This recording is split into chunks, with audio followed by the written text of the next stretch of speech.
Hello, I'm Audrey Wenning, Senior Director for the Metropolitan Planning Council, and we're so thrilled to have you join us here today. MPC is an independent nonprofit planning and policy organization that works to advance equity in the built environment. To make sure we can all engage easily today, I want to go over a few housekeeping points briefly. We have enabled the chat and the Q&A functions here on Zoom. You can find them both in the bottom portion of your screen. We ask that you use the chat box throughout the session and share your thoughts with us or to get my attention. If you have questions that you want to ask the panelists, please use the Q&A function to post questions so that we can easily access them. This event also includes live closed captioning, so please click closed captions here in Zoom to turn the captions on and off. Here's what you can expect today. Our event brings together city and suburban developers, academics, and advocates to discuss the value and competitiveness that transit brings to real estate development. We'll explore the risks the looming fiscal cliff poses, particularly the challenges that service cuts would create across the region, as well as opportunities for transit-oriented development, especially if new funding is secured. We have a tight agenda today, so I'll begin with quick introductions of our panelists, followed by my overview, and then quick presentations from each of the panelists, focusing on the value of transit to development. The program will conclude with a broader discussion and an open Q&A. So we're excited to welcome today Dr. Paula Worthington, who's a Senior Policy Advisor at the Civic Federation and a lecturer at the University of Chicago's Harris School of Public Policy, where she's affiliated with the Center for Municipal Finance. Her work focuses on state and local fiscal policy, including taxation, infrastructure, and regulatory issues, drawing on a career that includes service at the Federal Reserve Banks of New York and Chicago and the Council of Economic Advisors. Accessibility shortcuts. Quentin Primo is the founder and executive chairman of Capri Investment Group, a Chicago-based real estate investment and development firm that has invested more than $15 billion globally under his leadership. With over 40 years of industry experience, he's been a pioneer in urban and multifamily investment markets and remains deeply engaged in civic and philanthropic efforts, including co-founding the Primo Center for Women and Children. Quentin was MPC's honoree with the Champions of Change Award in 2023. Willis Mann is Senior Vice President of the Upper Midwest at Pivotal, bringing over 15 years of experience in real estate development, including affordable housing, tax credit projects, and energy efficient initiatives. He is also active in community engagement as Vice President of Neighbor Space and co-founder of Hyde Park International, combining professional and civic leadership. Juan Sebastian Arias is the Executive Director of Elevated Chicago, a collaborative advancing equitable transit-oriented development across the city. Previously, he served as First Deputy of Policy at the Chicago Mayor's Office, leading initiatives in citywide planning, housing, and food equity. Drew Mitchell is a partner at Holiday Properties, where he leads the firm's Chicagoland office and has overseen more than $600 million in real estate development, including projects like Quincy Station and Lilac Station.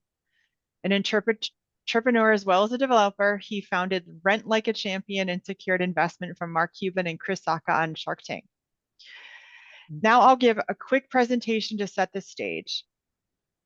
We know that the Chicago region was built around transit, and this is the huge part of living here. Metra has 11 regional rail lines. CTA runs 8 rail lines and 127 bus routes.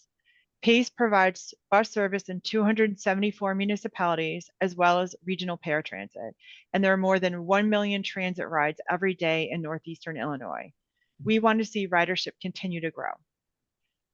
Transit has many benefits. Equity, economic health, and environmental sustainability are all things we want for the state of Illinois. We need to not only retain, but strengthen our transit system to advance these. For people to ride transit, they need to live or work near it or be going to a destination nearby. Here's a list of the many benefits that we realize when we develop near transit. I think we want to see all the things on this slide happen. Transit-oriented development is the pathway to get there. From a climate standpoint, it's been well established that we need to prioritize transit supportive development. In 2021, the Metropolitan Mayor's Caucus published a regional climate action plan that documented what municipalities can do to mitigate climate change. It's acknowledged that reducing the amount of driving is a critical sustainability strategy. The plan recommends transit-oriented development, promoting active transportation, modifying parking policies, and increasing dense development near transit as ways to reduce driving and mitigate climate change. We're also hearing the market speak on this topic. The National Association of Realtors did a recent survey asking about transportation preferences when buying a new home. As we can see in this graphic summarizing the survey, millennials want alternatives such as walking, biking, and public transportation. Generation Z wants to live near transit more than any other previous generation. And people of all ages prioritize walkable communities. Transit-oriented development is by its nature walkable as well as providing transit access. This is a way to deliver the types of living environments that many people want. However, as you've heard by now, we are facing a transit fiscal crisis.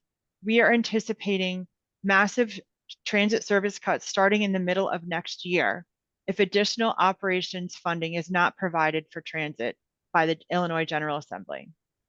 We have been experiencing also service challenges in recent years that are not being solved and need to be solved once and for all. We need to reinvent our regional transit agency to do that. That's why the proposed legislation involves significant governance reform.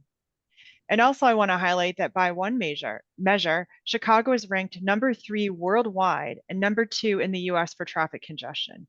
If we don't maintain and hopefully expand transit service and people have to buy cars to get around and drive more, we will be paralyzed by congestion. We are seeing how fiscal cliffs may play out from examples around the country. For example, the transit system in Philadelphia has been living on the edge for 2 years. When they faced their first fiscal cliff last year, the governor made an emergency funding transfer at the last second. But that was only a short-term solution. About a month ago, SEPTA hit its fiscal cliff again, and the state legislature did not step up to fund transit. SEPTA started to implement 20% cuts and fare increases. Look at the headlines on this slide. At the last second after cuts started to be implemented, SEPTA was forced to make another temporary solution, transferring capital funds to operations, which is not a good or long-term solution. We do not want Chicago to get into a cycle like this. We need a long-term solution, and certainly the real estate market, who we will hear from today, wants to know what to expect as they are making long-term investments in housing and commercial buildings in this region. Before I get into details of the state legislation to address these issues, I want to share with you how dramatic the funding problem is that we are facing. We will need to cut up to 40% of service starting next year. This slide shows the bus service that could be cut. MPC developed some illustrative maps looking at what if we cut some of the least productive bus routes in the region, what would it look like? And you can see the left is current service and the right is the amount of bus service that could be cut. This is just an illustration, but we also know that CTA would have to cut rail service, and they have said that 1 in 5 workers could lose transit service to their jobs. A once reliable lifeline for the metropolitan area could be transformed into a far less frequent, overcrowded system where riders wait longer, squeeze into packed vehicles, or lose access altogether. In fact, CTA would go from one of the largest transit systems in the country to having fewer bus routes than Madison, Wisconsin, and Kansas City. But as this slide shows, there is another way. Riders say they want the things on this slide: better security, regional rail where metro service operates more frequently throughout the day, that people can use for more than just commuting, more bus and train service in the middle of the day on weekends so people want to use transit for recreation, shopping, and visiting friends, more frequent suburban buses. PACE is developing high-frequency pulse bus routes, which are shown in purple on the map. We can have them sooner if we fund transit. And more transit service will make living near transit and having lifestyle that integrates transit even more attractive. This is why advocates and labor is advocating for 1.5 billion in more funding for transit. So how do we get there? Legislators have been working on this for the past 2 years, and later this month, the legislature will meet again during veto session. A bill was developed that includes governance reform, funding, and modernized policies. We hope it will pass later this month. We want people in this region to understand this opportunity and communicate with their legislators that this is important to them. We can have a more centralized and integrated transit service that helps people get around more easily if we get out annual operations funding that exceeds the short-term funding gap. We can have transit that more people will want to ride. That will create a virtuous cycle for transit. So more people will ride it and it will feel safer. There will be more money from fares to fund the system. More people will be using more sustainable forms of travel in this region, improving the climate. People can spend less of their household budgets on transportation. And finally, the development community will have even more incentive to accelerate building more transit-oriented development. So now let's hear from our developers about what they are doing in terms of building transit-oriented development. But first, I'm going to start with our panelist, Paula Worthington, who's going to give us a few economic insights. Take it away, Paula. Thank you, Audrey. Happy to be here. I want to just emphasize something that I think people on this session already know, that access to transit adds value for individuals, for businesses, for indeed visitors to our community, and you can see that value manifest in a number of different domains. We know there's a relationship between access to transit and property values. We know that improved access to transit can improve accessibility of jobs, which has direct implications for economic well-being. We know that transit has impacts on vehicle ownership and use. And of course, then implied is going to mean we can see impacts on road congestion, emissions, and other measures of environmental health that we all care about. Next slide, please. So this slide comes from a study shared earlier this year, I believe. Could have been last year, don't have that right in front of me, that tries to quantify the potential impacts should our transit system face significant upheaval, as Audrey sketched just a few minutes ago, thinking about the fiscal cliff, what kind of services might have to be cut in order to balance budgets, and so on. And I think what this slide tells us is that there are predicted and expected consequences should we lose the robust transit system that we have. We can see that congestion will worsen. We can see that the overall ability to go to work, get to school, engage in non-work activities, and use transit to get there, that's going to be negatively impacted by any kind of material service cuts. And overall, the idea is pretty straightforward, that a robust transit system is adding value and economic welfare to our community. Next slide, please. This slide tries to sort of hone in on how both non-work activities and work or school activities would be affected. And so the idea, of course, is straightforward, that for some individuals, if they don't have access to transit, they're not going to be able to take a particular job, show up for work, or attend a particular educational program. And for non-work and non-school kinds of activities, you can see people curtail social appointments. You can see them face limitations on their ability to reach healthcare appointments. So it's really sort of material across the region if we end up facing material service cuts. So the next couple of slides, next slide, please, try to tease out really sort of two main ideas here. One is to emphasize something that I think will speak to many of the people on this session, and that is that when people make choices about where to live, they are thinking not only about the cost of housing, but the cost of transportation to live the lives they wish to live, given that they're going to be living in a certain place. And the key insight that we know from previous research is simply that access to a robust transit system can lower overall housing and transportation costs. People are willing to pay to live near transit, and once they are using transit, they often experience lower transportation costs as a share of their income. And so this is just sort of making the point that at the county level, we see that Cook County has the lowest overall cost of living when you consider both housing and transportation. And then the other counties typically show higher costs of housing, but also higher costs of transportation. And so I just want to sort of highlight that in a certain situation, if you drill down a little more carefully, as we'll hear from some of the other panelists, when you're looking at a specific kind of location, you can absolutely see this trade-off in the numbers. And then finally, my last slide is just emphasizing that there is a direct link between owning cars and using cars, owning cars and driving cars.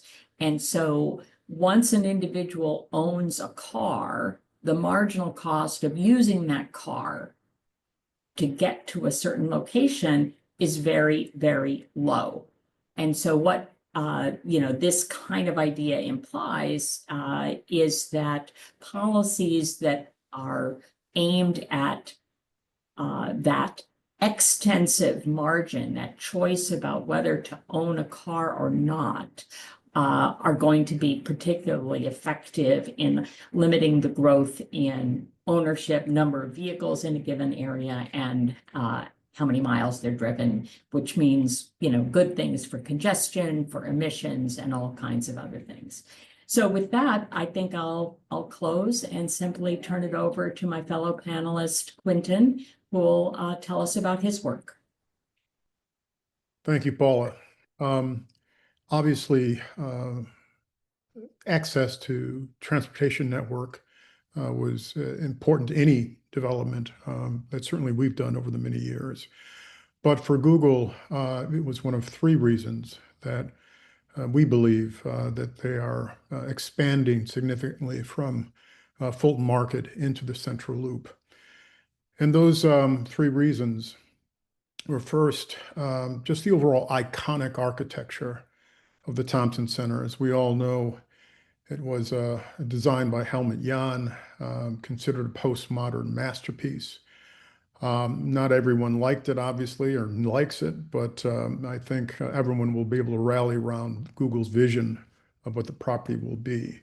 So as you can see here, we, Prime and Capri as joint venture partners, have kept the massing of the building and the feel and look of it, but it's quite a revolutionary change. But so iconic architecture was very, very important to them. Secondly, their ability to transform an economically challenged area, whether it be King's Cross in London or St. John's Terminal in New York. Google has traditionally gone into areas that were more innovative, more challenging. And the Central Loop, especially the LaSalle Street corridor, was no exception. Office vacancies have widened significantly since COVID, retail vacancies as well. Hotels have fared relatively well since COVID, but overall, the area could be clearly classified as an economically distressed area. By going into areas like this, certainly Google is able to capitalize on lower costs, although billions of dollars have been spent in London and New York and other markets. But here in Chicago, it was a clear cost advantage to have us sell them, which we will do at the completion of core and shell, base building core and shell, then building comparatively in Fulton Market or other areas of the city. Certainly, Google is very aware of kind of the Google effect that they have when they go into these areas, when it's time to renew the lease in 10 years or 12 years, or move out of a rental structure into a build-to-suit like this. Prices would have typically gone up significantly, i.e. Fulton Market. When they moved into Fulton Market in 2013, that market was still very much emerging. But now it's obviously one of the hottest areas, if not the hottest area of the city. So when it's time to build a new building, time to re-up their lease, rents and building land prices have appreciated significantly. But probably the most important reason in my mind why Google determined to enter into an agreement with us, again under a build-to-suit agreement, that we will deliver the building to them essentially substantially complete at the end of 2026 and then final completion sometime in the first quarter of 2027, was the building's accessibility. 6 of the 8 CTA lines converge in a hub below the building, which is incredible. That station is one of the most active stations in the entire system, with 2.8 million passengers traveling through that station annually, which works out to be about 9,000 people a day, which is substantial.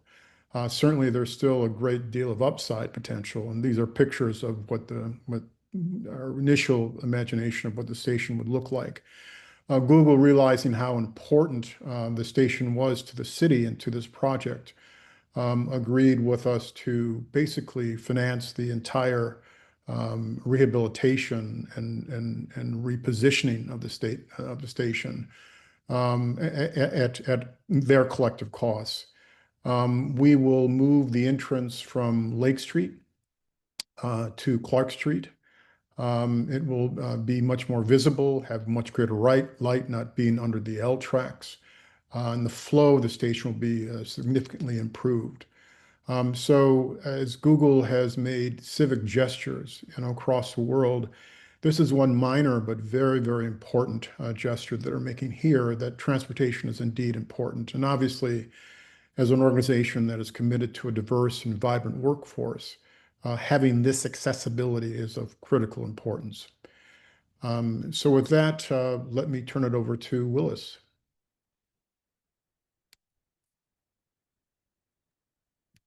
Thanks. Thanks, Quentin. I'm going to move about 159 blocks south and talk about a transit-oriented development in Harvey, Illinois. I think you would have to walk 2 blocks from the Thompson Center to catch the Metro train to get there. So they're intimately connected. And the thing that I think is most important about this is that it really is the transit-oriented development nature of this project that made it happen. There's a lot of sort of bullet points on these slides talking about the details of the project, but it was the first new construction project in over 3 decades to be permitted and then built in Harvey.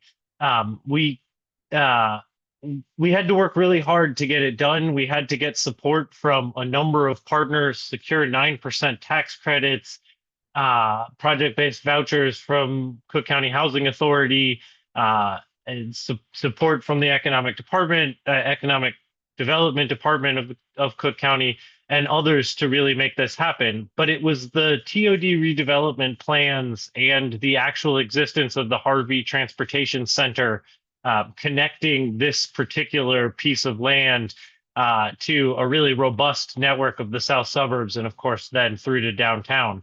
But the Pace bus connections coming out of that transportation center really connects it to the rest of the Southland.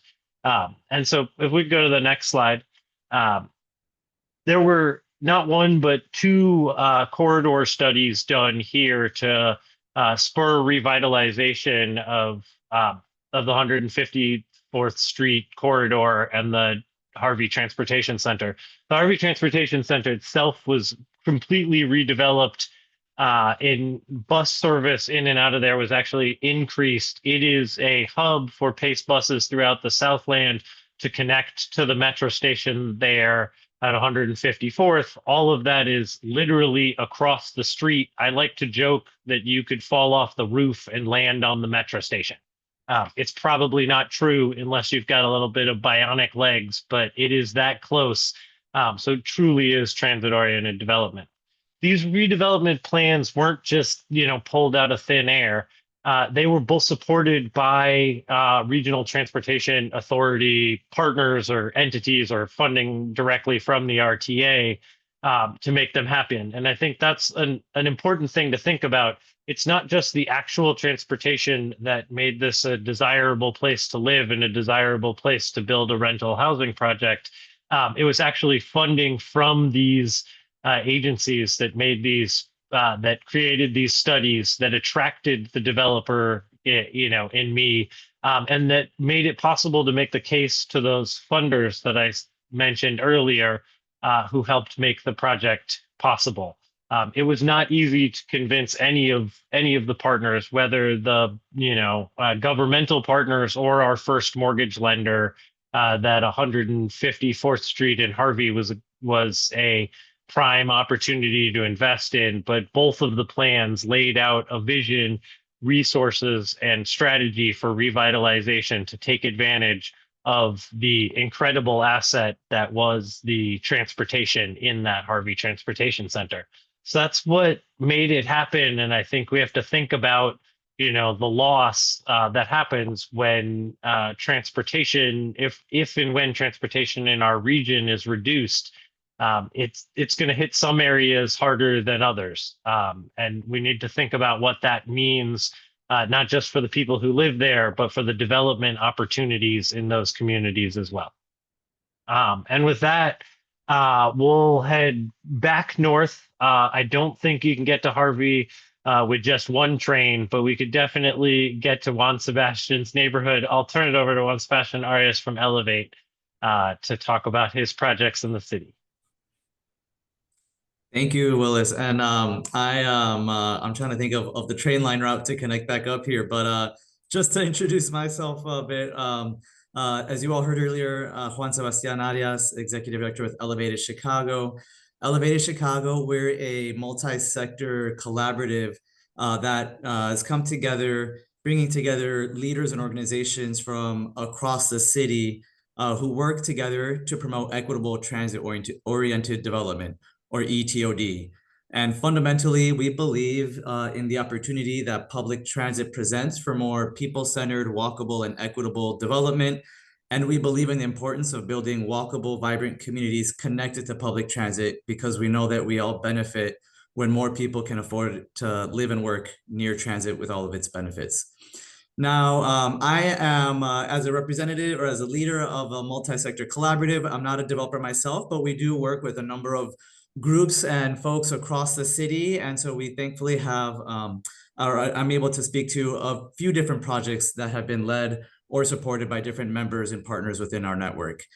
Thankfully, Chicago has seen a lot of momentum for ETOD in recent years because of supportive policies and investments. And I can comment on a bit of those as I go through these examples. Now, this first example is the Lucy Gonzalez Parsons Apartments.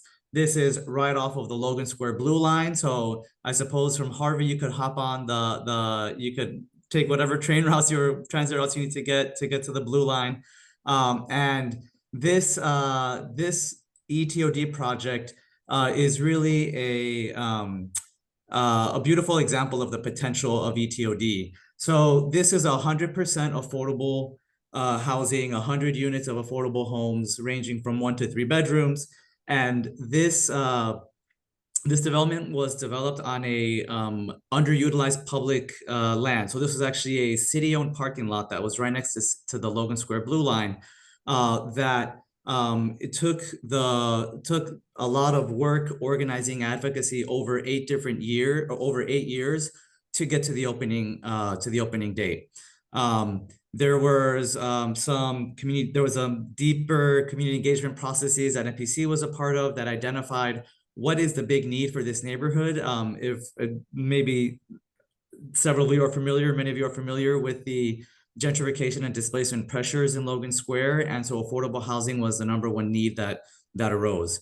It took years of advocacy and organizing to build support for this project, to get the commitments from electeds and city officials, and really a testament to the advocacy that's needed to bring some of these projects to life. This, as I noted, is 100 affordable units, 20 parking spots, and is one of the premier ETOD examples that we have in the city. One other quick note here, this was led by Bickerdike Development, and from the 100 units, 50 had an open application, and there were over 700 applications for this, just showing the high demand for affordable homes near transit. Now, if we get back on the blue line, transfer to the green line, and ride down south to Bronzeville, we can get to this next example, which is 43 Green, the 43 Green Apartments. This is a mixed income development. It is half affordable, half market rate, and the phase 2 of this was actually just completed earlier this year. This was led by P3 Markets, who recognized the demand for car light living near transit and wanted to bring these housing options to Bronzeville as part of the revitalization efforts along 43rd Street. 43 Green was developed on a set of vacant lots right next to the 43rd Street Green Line station. Now includes 2 10-story buildings with a total of 179 residential units, and as I noted, over half of which are affordable, and thousands of square feet of retail space. The first phase was completed in 2023, and the second phase in 2025. And both of the phases were fully leased within months of opening.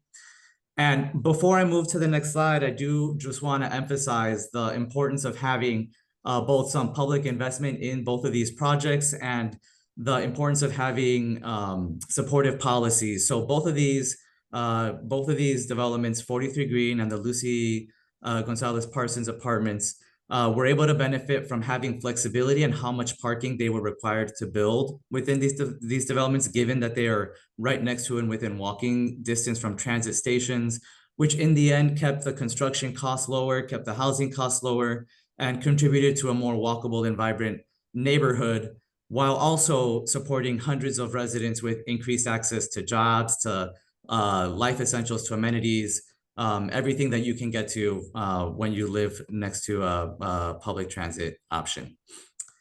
Now, on the next slide, I just want to quickly note that ETOD is also more than just affordable housing or more than just housing options. With public investments and relief from parking mandates, small businesses and community amenities can also be built and will also thrive near transit. Here are 2 different examples that are recipients of the City of Chicago's ETOD grant program.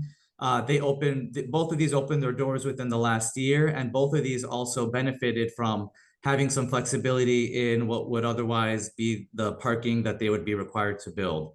One is a learning center in Inglewood, a new construction, and the other is a factory, a small factory that was turned into a commercial space housing 4 small businesses in East Garfield Park, including Chicago Printworks.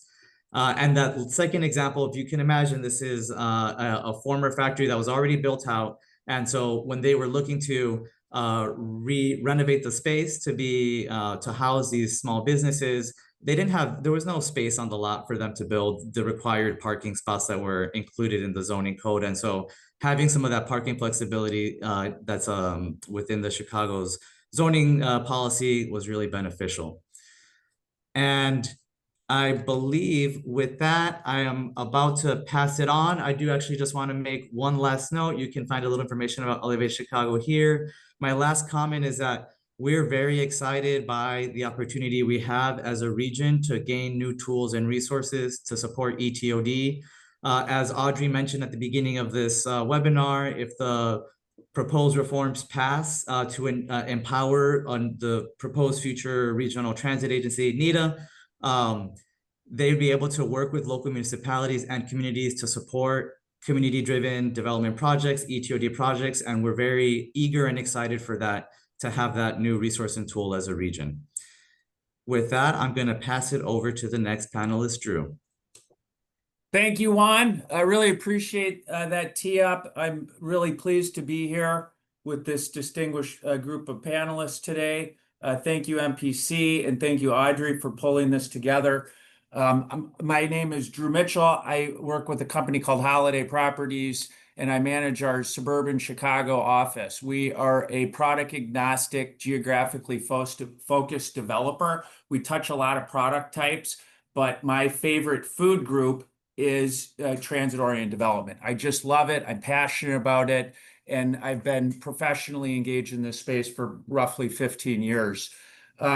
Whistle Stop suburban Chicago train stations really opened up the suburbs to Chicago, and it was a major part of the growth of Chicago. Chicago has about 10 million residents, and 2.7 of them are in Chicago proper. The balance 3/4 are in the suburbs, and that's the Chicago MSA. It goes out pretty far, but a significant proportion of this population utilizes transit. And we've heard a lot about even the option, the ability to utilize transit has value. And I'm not going to spend a lot of time on that, but I do want to underscore that having the ability to choose to use transit is really powerful, and it really improves the lives of the citizens. So I love helping suburban downtowns really activate their center nucleus and their nodes at their CBD. And if you think about how we've developed as a region, you know, it really did start with train lines and the Eisenhower Expressway, and the, you know, car ownership opened up the suburbs. But meanwhile, we had this really incredible transit system. And so we've seen this kind of push and pull as the American consumer loves his and her car. But those behaviors are changing. And we saw some of this really kicked off with the pandemic, where, you know, it was more of a retrenchment and walkability became more in vogue. There was a slide here previously where it said baby boomers are the ones who want to live in their single family homes with the 2-car garage. And as of late, my professional experience is that they're making up one of the largest demographics of folks that are converging on these suburban train stop nucleuses. And what are they after? They're after the walkability. They're after the train to the Lyric Opera. They might even use the train only once or twice a year. That's where I'm talking about the value of even the accessibility of the train. If you look at this map, I'll try to stay on track. If you know me, it's real hard for me to do that, but I'm going to do my best. This is a list of projects that we've delivered in the last 7 or so years. And what we're really trying to do here is help people live at the train. We see fantastic things happen where they're ditching cars. We've encouraged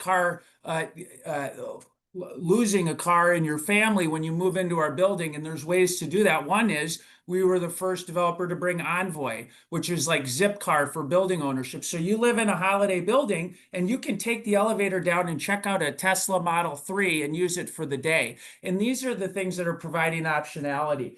I'm going to just bounce around kind of a lot, but Itasca just launched. That's 87 units. Wooddale is under construction. That's 148 units. Completed is Glen Ellen. That completed earlier this year. It's roughly 70% leased.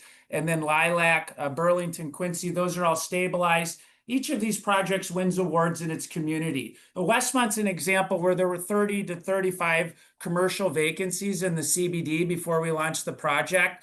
And now there's very little. It's active. People are spending money. These are positive feedback loops that are making things better versus negative feedback loops. If I could quickly just kind of cover some ideas that, you know, somebody's going to cut me off quickly, but, you know, Metra and the BNSF, and I got a project right now in one of these communities, and it's a huge deal. And we can't get Metra's attention because it's ComEd and Metra and a power line and a road relocation and getting permits. I mean, this is hard stuff, and time kills deals. And so, you know, you hear that there's a real passion towards, you know, getting stuff activated and happening in these downtowns. And sometimes you just run into, you know, people don't care. And even if it's a major initiative or objective for the municipality to get energy going around their train station, they may be getting, you know, the dial tone on the other end. You know, a lot of times our railroads own great land and it's right at the train, or it's being actually held captive for parking. Like in the suburbs, it's like there's 150, 200 parking space and nobody's parked there. It's 1/3 used.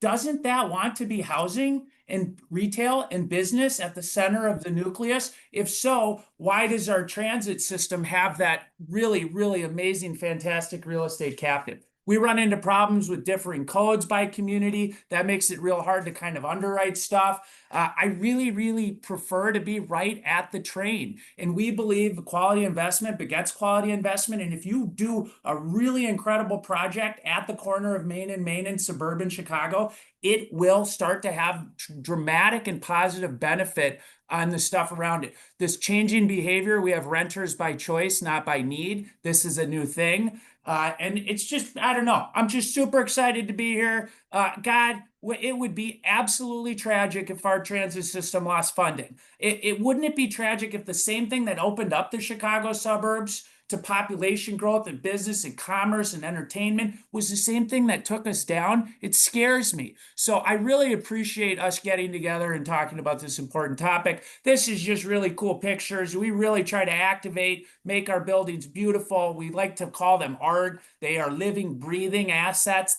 And this is where we're a little different than a lot of guys. We build a home, we build and own and hold for a long time. We are not merchant builders. So we stay in your community, we keep our retail full, we keep our residents happy, and we encourage other development. So, okay, I probably busted through my time, but thank you so much. Nice to see you all.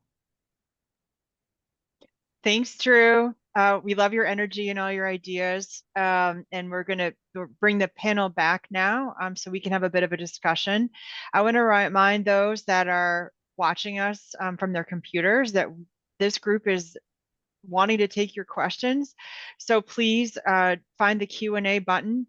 And if you want to ask any of them a question, write your question in there and we will get to it. But first, I wanted to just elaborate a little bit more. I know Drew started to answer this question, but maybe for some of the other panelists,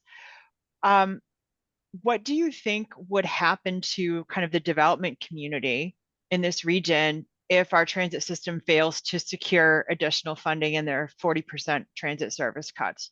How will that affect the development community in this region? I don't know, maybe Willis, do you want to take a first track at that? Yep, it'll kill projects. Absolutely. I'm working on a project across the street from a train station in East Hazelcrest, and another that would be counted as transit-oriented development in Fox Lake. And you know, I don't know at what level of reduction in transit would kill those projects. But it certainly hurts them, and neither of those are, like, both of those are at stations that are with service that is likely to be, you know, on the chopping block, right? And so I sort of named those two. You know, I think a reduction in service is going to hit the Thompson Center, and Quentin can talk about that some. But you know, I think it's the stations farther out, farther away that have lower service that will be the most hurt. And so it's the projects close to those that will suffer the most. And I don't think it's just residential. I think it's true for commercial. That commuter traffic drives shopping and drives patterns of consumer spending as well. You know, and those people will go elsewhere to get the train and therefore go elsewhere to spend their dollar, sometimes outside of the community that they live in. Yeah, I would add that such a reduction would stunt the growth of the return to office trends that we're on, that especially here in Chicago, we're up to nearly 70% of where we were at the peak prior to COVID. So many organizations such as JP Morgan, that were requiring 5 days a week work week, Google is between 3 and 4, and others. I think that would give associates, you know, cause to continue to lag at home, which is not good for our downtowns in any way, shape, or form. or family formation. Indeed. Well, and let's talk about the flip side of that question. And again, audience, please drop your questions into the Q&A. But there's a potential of actually not only filling the funding gap, but exceeding it.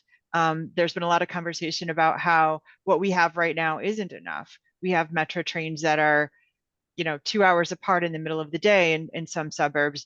What could happen if we increased transit operations funding and we had more frequency, and we had 30-minute frequency for metro trains in the middle of the day, and we had pace service not ending at 7 p.m. but going until midnight? What would that do for the development community?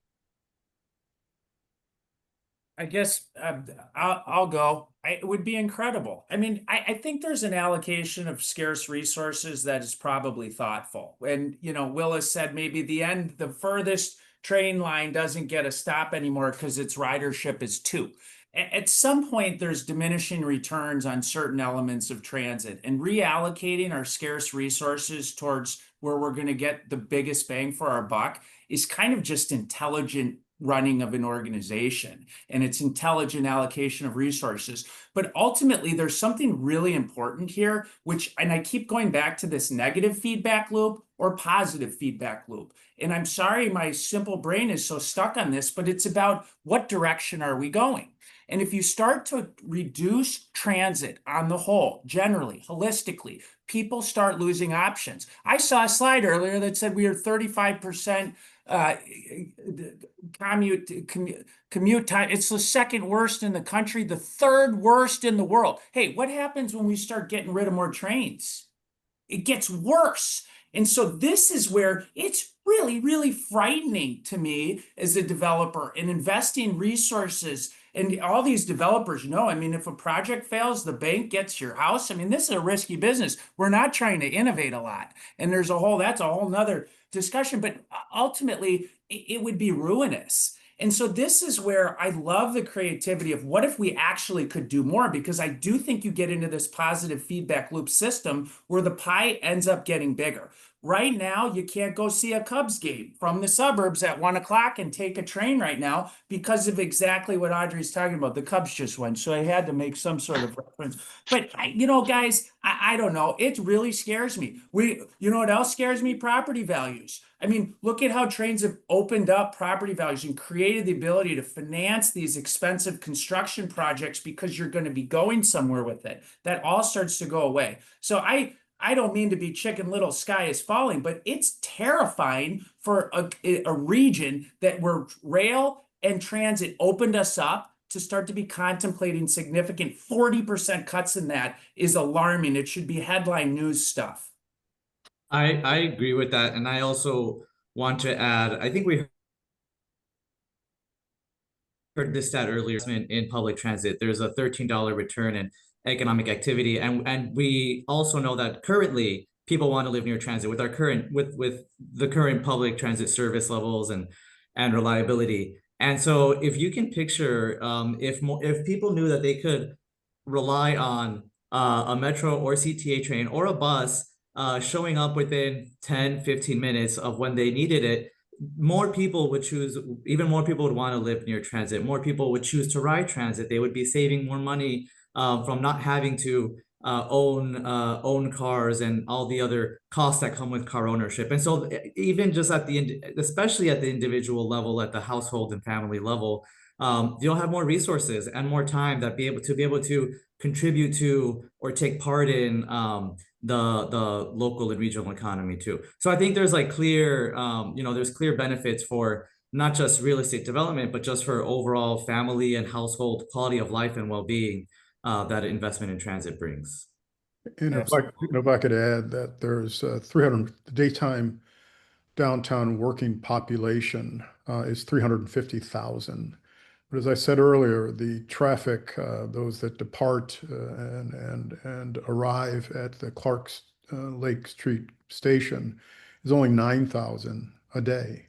So there's significant upside for ridership if we have trains that are secure, on time, often, clean, et cetera, et cetera.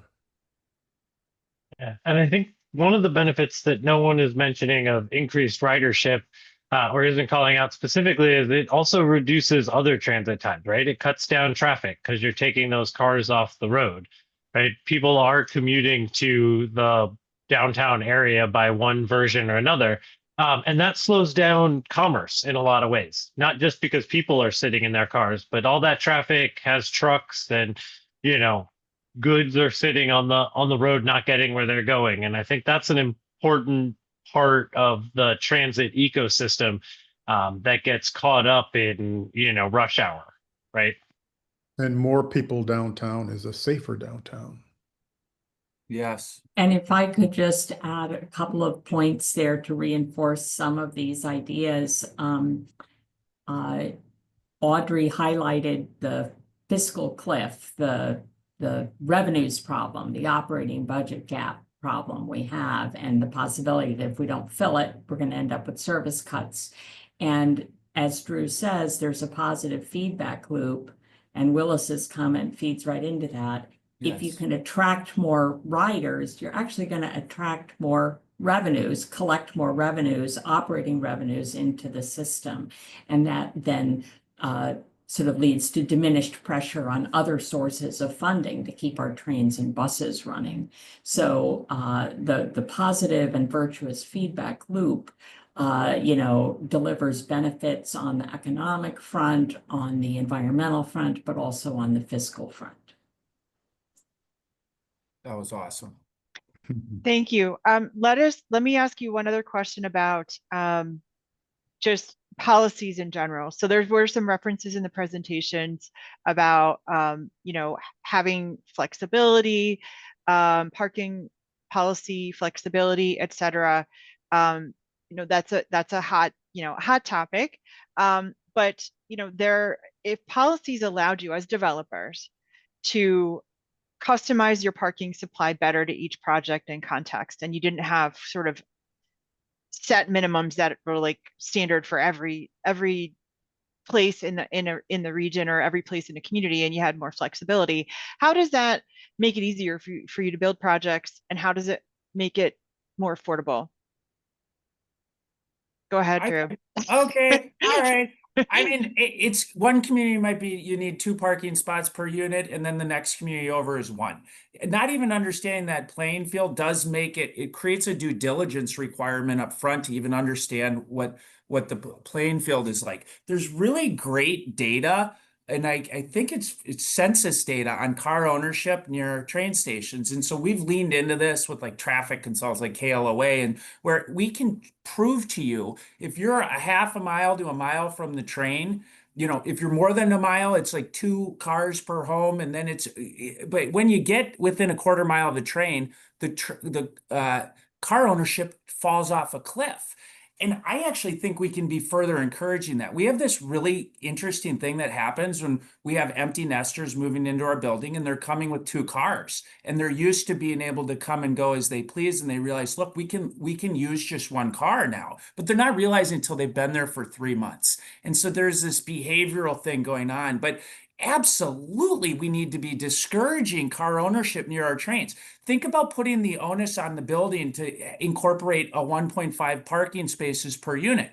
This is the most expensive part of the project and the biggest economic loser. It's $50,000 to $60,000 per structured parking space, and you get nothing out of it forever and ever and ever. I mean, maybe $100 a month. It just doesn't pay for itself. It's subsidized by the balance of the real estate project. So let's not create rules. You know what's going to happen? Let the market work itself. Because if you underpark a building and the building breaks because the last resident can't move in because he needs a car, it's going to show up in the form of a lower rent because the landlord's going to need to move that unit. So I just let the market do its thing and quit pushing all the last thing, and then I'll be quiet.